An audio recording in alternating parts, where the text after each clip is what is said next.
Hi guys, today you're going to be doing the danzylation of dipeptides and amino acids. The first and most important part of this experiment is to listen to your TA for any safety instructions and changes to the lab manual. The next step is to set up all your equipment inside the fume hood. Make sure you do not forget a beaker for all your tip waste. The next step is to label all your tubes. You're going to have some amino acids, an unknown dipeptide, and a control dansyl chloride. Today I will be showing you using alanine as the example. Using the correct micropipette, get a fresh tip and dispense 200 microliters of your amino acid. In this case today we're going to be using alanine.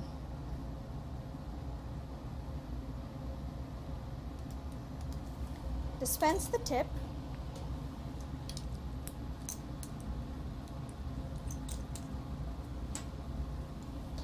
and using a fresh tip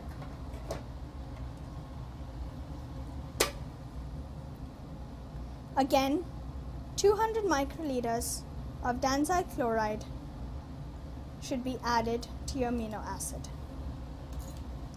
Dispose the tip, and once you've gone through all your samples, make sure you close them and mix by flicking.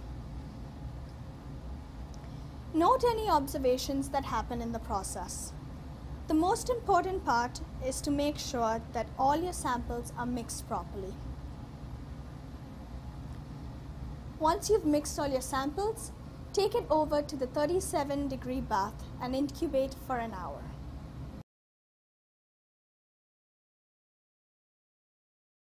Well, would you look at that? It's been 1 hour, our incubation time is over. Now it's time to add acetone to each tube. To do this, grab your micropipette,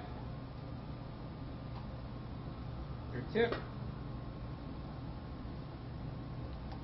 open the lid to the acetone,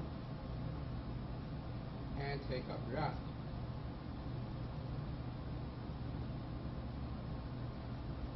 Wait, what? Why is it dripping? The tip, it has to be broken. It has to be. Calm down.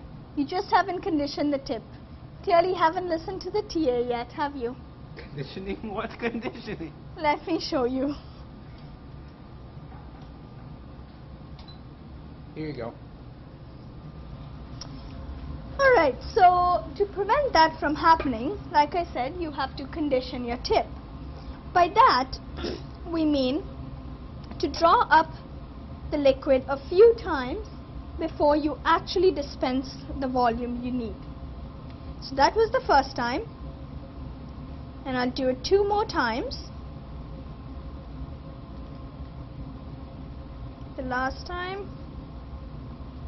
And now we should be okay when we dispense the volume we need. There you go. It's not dripping anymore. So you're going to add that volume to your tube. Alex, Yeah. was it 1.6 ml? Yeah, something like that. Okay, so adjust the volume on your pipette.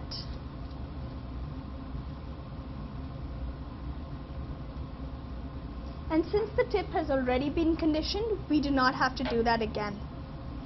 So you can just draw up the remaining volume and dispense it into your tube. Dispose your tip and you need to mix again using the flicking motion. After that, you need to centrifuge your samples for 5 minutes.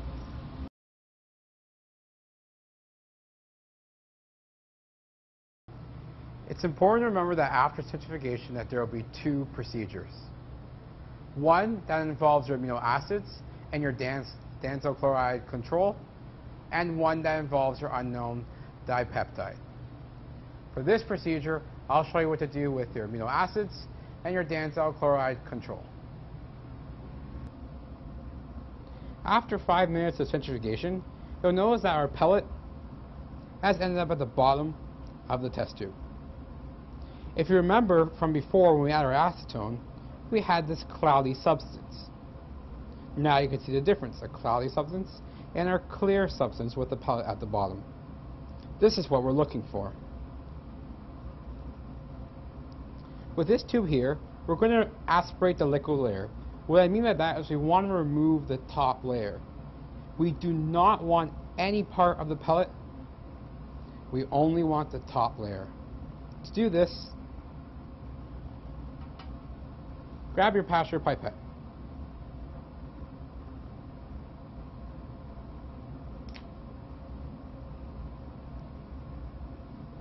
Remove the top layer slowly.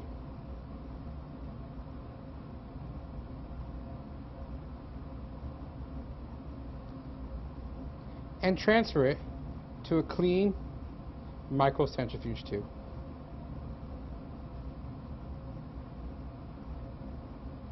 You may need to do this more than once in order to get all the solution that we want.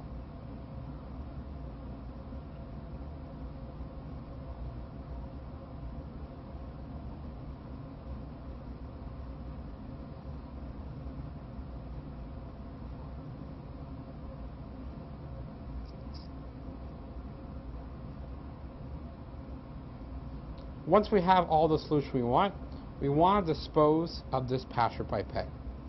To dispose this pasture pipette,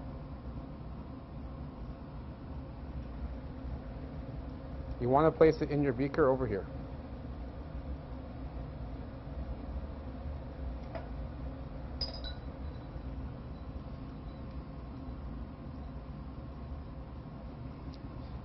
So now at this point we have the solution that we wanted, and you can see there's no pellet in the tube. At this point, we now want to make sure we take our tape and label the tube.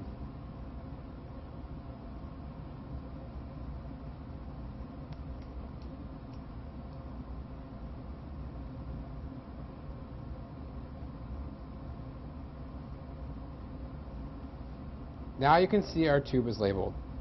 The last step is to take all our labeled tubes,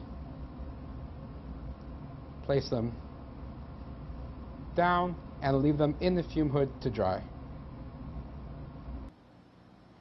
Remember guys, safety first. Don't forget your goggles, lab coat, gloves, proper footwear. Common sense might be a good asset too. Before coming into lab, make sure you read your lab. And when in doubt, always, always, always consult your TA. See you next time.